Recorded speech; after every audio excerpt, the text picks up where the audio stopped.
नमस्कार दोस्तों, आपका मेरे चैनल इंश्योरेंस अपडेट में बहुत बहुत स्वागत है।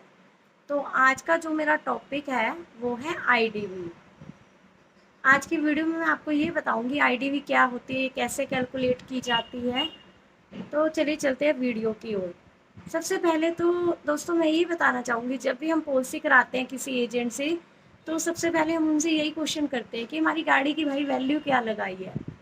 तो इस जो वैल्यू होती है गाड़ी की उसको ही आईडीवी बोलते हैं। इसको बोलते हैं इंश्योर्ड डिक्लेयर्ड वैल्यू, जो इंश्योर्ड के द्वारा डिक्लेयर की जाती है, मतलब कंपनी के द्वारा, इंश्योर के द्वारा आपको डिक्लेयर की जाती है इंश्योर्ड को गाड़ी की वैल्यू।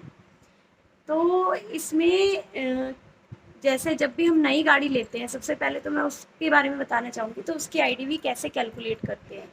सपोज आपने 10 लाख की गाड़ी ली है, उसका एक्स शोरूम प्राइस 10 लाख है, तो उसका 5% लेस हो जाएगा। जब शोरूम से गाड़ी बाहर निकलेगी तो वही हमारी आईडीवी होएगी। जैसे हमारी गाड़ी 10 लाख एक्स शोरूम प्राइस है हमारी गाड़ी का, और 5% लेस करके 50,000 बनती है। तो जब वो 10 लाख में से हम लेस करेंगे तो ये बनती है 9,50,000। तो हमारी गाड़ी की आईडीवी होएगी 9,50,000 शोरूम से बाहर निकलते ही। तो ये कैलकुलेट कैसे करते हैं, जैसे ही शोरूम से गाड़ी बाहर निकलती है तो 9,50,000 होगी। हमारा स्लैब होता है इसका एक IRDA का, उसके अकॉर्डिंग ही आईडीवी हर साल डिक्रीज होती है। जो जैसे पहले ईयर तो 5% डेप्रिसिएशन चार्ज कर लिया कंपनी ने, तो 9,50,000 होगी।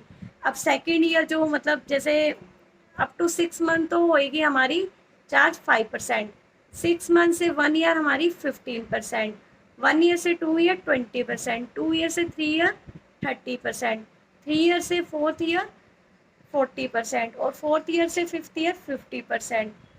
मतलब ये लगातार 5 सालों तक आपकी 50% तक लेस हो जाएगी आईडीवी।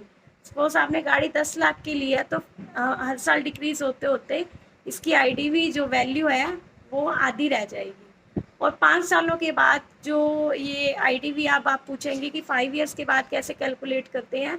तो 5 ईयर्स के बाद हम इंश्योरर और इंश्योर्ड, जो इंश्योरेंस कराता है, और इंश्योर कंपनी है जो इंश्योर की गाड़ी का इंश्योरेंस करती है, उन दोनों के एक म्यूचुअल अंडरस्टैंडिंग की बेस पे, मतलब गाड़ी की जो वैल्यू है वो उस टाइम मार्केट वैल्यू क्या है उसके बेस पे वो आईडीवी डिसाइड करते हैं। और हमें ना तो गाड़ी की जो आईडीवी है ज़्यादा रखनी चाहिए और ना ही कम रखनी चाहिए। मतलब ना तो हमें अंडर असेस करना चाहिए ना ओवर असेस करना चाहिए। अगर हम अंडर असेस करेंगे तो हमें बहुत लॉस होएगा।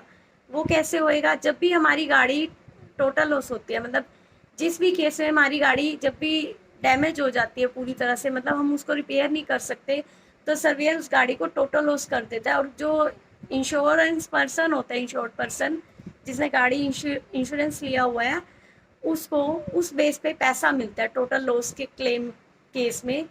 मतलब जो भी उसकी आईडीवी होएगी, सपोज उस टाइम पे उसकी आईडीवी 5 लाख होएगी गाड़ी की, तो उसको 5 लाख मिल जाएंगे।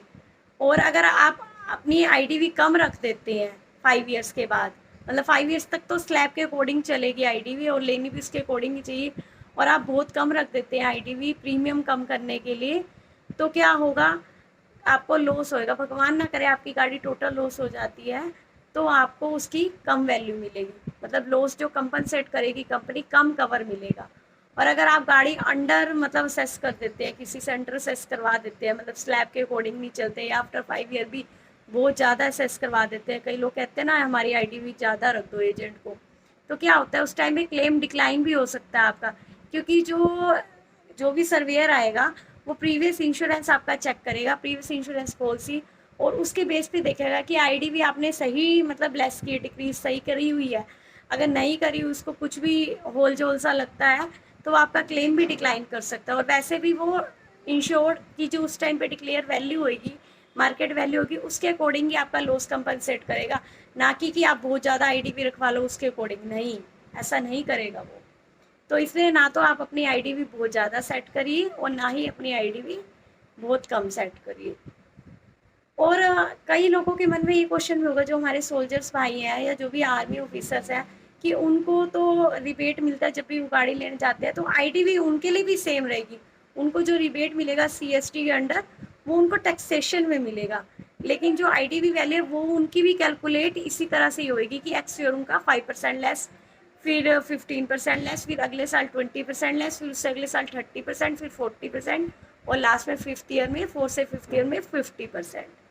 तो इस तरह हमारी आईडीवी कैलकुलेट होती है। तो आज की वीडियो में बस इतना ही। आशा करती हूँ को आपके आईडीवी की मतलब समझ आ गया होगा और हम कैलकुलेट कैसे करते हैं आईडीवी को, ये भी समझ आ गया होगा।